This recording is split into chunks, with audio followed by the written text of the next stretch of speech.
नमस्कार, वंदन मेरे प्रिय विद्यार्थियों, मेरे YouTube चैनल में आपका पुनः स्वागत है। जिस प्रकार मैंने अपनी अंतिम वीडियो में खिलाफत आंदोलन और असहयोग आंदोलन को बताया था, उसी क्रम में आगे बढ़ते हुए मैं सविनय अवज्ञा आंदोलन को बताऊंगा। सविनय अवज्ञा, सिविल डिसओबीडियंस। सविनय अवज्ञा जो शब्द है, महात्मा गांधी ने अमेरिकी अराजकतावादी डेविड थोरो से लिया है। 30 जनवरी 1930 को महात्मा गांधी ने अपने पत्र यंग इंडिया में 11 सूत्री मांगे ब्रिटिश हुकूमत के सामने रखी। जब ब्रिटिश हुकूमत तत्कालीन वायसराय लॉर्ड इरविन ने इसकी ओर कोई ध्यान नहीं दिया, तो 12 मार्च 1930 को गांधी जी ने सविनय अवज्ञा आंदोलन प्रारंभ किया। सविनय अवज्ञा का अर्थ है सरकार द्वारा बनाए गए ऐसे कानून का विरोध करना जो नैतिक नहीं है। मैं पुनः कहूंगा, सरकार द्वारा बनाए गए ऐसे कानूनों का विरोध करना जो नैतिक नहीं है।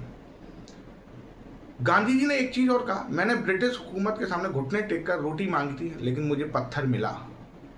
जब 12 मार्च 1930 को गुजरात के साबरमती आश्रम से गांधी जी ने यह यात्रा प्रारंभ की, तो जवाहरलाल नेहरू ने कहा, यह तीर्थयात्री अपनी तीर्थ यात्रा पर निकल चुका है।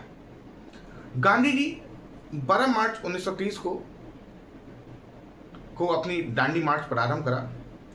अपने 78 समर्थकों के साथ 241 मील की दूरी तय की और 5 अप्रैल 1930 को दांडी पहुंचे, जो नौसारी जिले में पड़ता है। 6 अप्रैल 1930 को गांधी जी ने समुद्र किनारे नावक उठाकर इस कानून को तोड़ा, इसलिए इसको नमक सत्याग्रह भी कहा जाता है। इसके बाद भारत के विभिन्न क्षेत्रों में यह आंदोलन फैल गया। जैसे उत्तर पूर्वी सीमा प्रांत पर यह आंदोलन का नेतृत्व खान अब्दुल गफ्फार खां कर रहे थे। उनकी संस्था का नाम है खुदाई खिदमतगार। खुदाई खिदमतगार जिसका अर्थ होता है ईश्वर का सेवक। और उन्होंने इसी दौरान लाल कुर्ती आंदोलन, रेड शर्ट आंदोलन मूवमेंट प्रारंभ किया। खान अब्दुल गफ्फार खां को सीमांत गांधी भी कहते हैं, फ्रंटियर गांधी भी कहा जाता है। इसी क्रम में नॉर्थ ईस्ट में नागांव का नेतृत्व यगुनाथ नामक लीडर कर रहे थे, लेकिन ब्रिटिश गवर्नमेंट ने उनको पकड़ लिया और फांसी दे दी। इसके बाद उनकी चचेरी बहन रानी गैडिनलियो ने बागडोर संभाली और इसका नेतृत्व किया आंदोलन का, लेकिन उनको भी गिरफ्तार करके जेल में डाल दिया गया, जिनको आज़ादी के बाद छोड़ा गया। दक्षिण भारत में तमिलनाडु में खासकर राजगोपालाचारी ने इस आंदोलन का को चलाया। इसी के साथ मध्य भारत में छतरपुर एमपी में डाकू मंगल सिंह ने इसका नेतृत्व किया।